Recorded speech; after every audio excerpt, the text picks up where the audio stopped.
आपल्या मनसर शहराचे ग्रामदैवत भैरवनाथ महाराजांच्या यात्रेनिमित्त आज आपला सकल हिंदू समाज, सर्व मित्रपरिवार, या सकल हिंदू समाज परिवाराने आजपर्यंत समाजाची आवश्यकता ओळखून आपल्या आश्रमशाळा असेल, निराधार मुलांचं संगोपन केंद्र असेल, त्याचप्रमाणे आपले हे देशी गो संवर्धन केंद्र अर्थात श्रीराम गोशाळा, या श्रीराम गोशाळेलाही उन्हाळ्याच्या दिवसामध्ये फार प्रतिकूल परिस्थिती असताना या सर्व 300हून अधिक देशी गोवंश त्यांची या ठिकाणची चाऱ्याची, पाण्याची, औषधोपचाराची सर्व परिस्थिती आवश्यकता ओळखून या सकल हिंदू समाज मित्रपरिवार या मंडळींनी या गोमातेच्या आवाजाला प्रतिसाद देऊन आज या उन्हाळ्यासारख्या प्रतिकूल परिस्थितीमध्ये दररोज 5 ते 6 टन चारा लागत असतो, पण त्यांनी या सर्व गुढीपाडव्यानिमित्त त्यांनी आवाहन केलं होतं की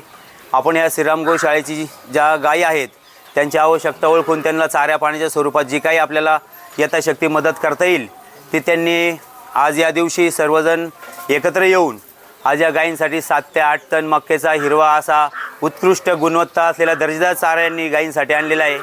त्या सर्व गोमाता आज त्यांच्यासाठी खऱ्या अर्थाने भंडारा आहे। तर त्यानिमित्ताने मी आपल्या सर्व ह्या गोमातांच्या वतीने, या श्रीराम गोशाळेच्या वतीने सर्व सकल हिंदू समाज मित्र परिवार, सर्व गोभक्त, गोसेवक सर्व मंडळींना धन्यवाद देतो आणि अशाच प्रमाणे आपल्या समाजाची, देशाची, या गोमातेची सेवा होण्यासाठी, आपल्याला चांगलं आरोग्य लाभण्यासाठी आपण सर्वांनी या श्रीराम गोशाळेमध्ये येऊन या गोमातेच्या सेवेस आपला यथाशक्ती वेळ देऊन हातभार लावावा। त्याचप्रमाणे सर्वांना, सर्व मंडळींना आपल्या गोमातेच्या वतीने हार्दिक शुभेच्छा। तसंच या गोमातेचा आशीर्वाद सदैव आपल्या परिवारावर राहो हीच गोमातेच्या चरणी प्रार्थना। आणि आज समाजामध्ये अनेक प्रकारची आरोग्याच्या समस्या उद्भवतात, त्याच्यामुळे गोमाता आपले आरोग्यशास्त्र आहे आणि आज आपण सर्वांनी पाहिलं तर गोमाता आपल्या देशाचं समाजशास्त्र आहे। याचे जिवंत उदाहरण आज आपण सगळा समाज गायीमुळं आज या डोंगरामध्ये या ठिकाणी आला आहे। तर ती गोमातेची आवश्यकता ओळखून, म्हणजे गायी आपलं समाजशास्त्र आहे, आरोग्यशास्त्र आहे आणि आता समाजामध्ये आपल्या तालुक्यात जर पाहिलं तर आरोग्याचे खूप मोठे चॅलेंजेस निर्माण झालेले आहेत। लहान मुलांमध्ये इम्युनिटी डिफिशियन्सी आहे, तेव्हा आपण आपल्या वैयक्तिक दैनंदिन जीवनामध्ये कुठेही कोणत्याही क्षेत्रात कार्यरत असताना आपल्या चांगल्या आरोग्यासाठी, हॉस्पिटलमुक्त जीवन जगण्यासाठी, पितृदोषातून मुक्त होण्यासाठी आपल्याला देशी गोमातेचं आपल्या दैनंदिन जीवनातलं अनन्यसाधारण महत्त्व ओळखून आपण या गोशाळेमध्ये आपला किमान 2 तास आठवड्यातला वेळ देऊन या सेवेचे हातभार होईल आणि आपल्याला चांगलं आरोग्य प्राप्त होईल। आपण सर्वांनी मला या ठिकाणी संधी दिली बोलण्याची, त्याबद्दल मी सर्व आयोजकांचे आभार मानतो। गोमाता की जय, जय श्रीराम, जय जय श्रीराम, छत्रपती शिवाजी महाराज की, धर्मवीर छत्रपती संभाजी महाराज की, धर्मवीर चंद्रशेखर अण्णा बानखेले,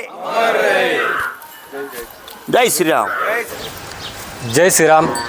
आपले मनसरचे कुलदैवत श्री भैरवनाथ यात्रेनिमित्त आम्ही सर्व हिंदुत्ववादी मित्रपरिवाराने त्याचं औचित्य साधून श्रीराम गोशाळा सोंडेमाळा या ठिकाणी चारा वाटपाचा कार्यक्रम घेतला।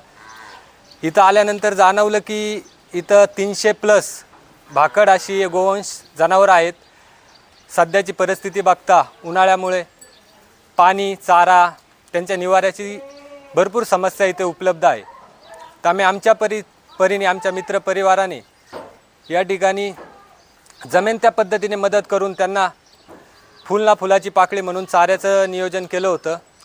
तर मी असं आव्हान करतो समाजातील आपल्या अजून दानशूर व्यक्तींनी पुढे येऊन या उन्हाळ्याच्या दिवसांमध्ये आपल्या या गोवंशासाठी काहीतरी योगदान द्यावं आणि काहीतरी धर्मकार्य आपल्या हातून घडवण्यात यावं असं आव्हान करतो। जय श्रीराम।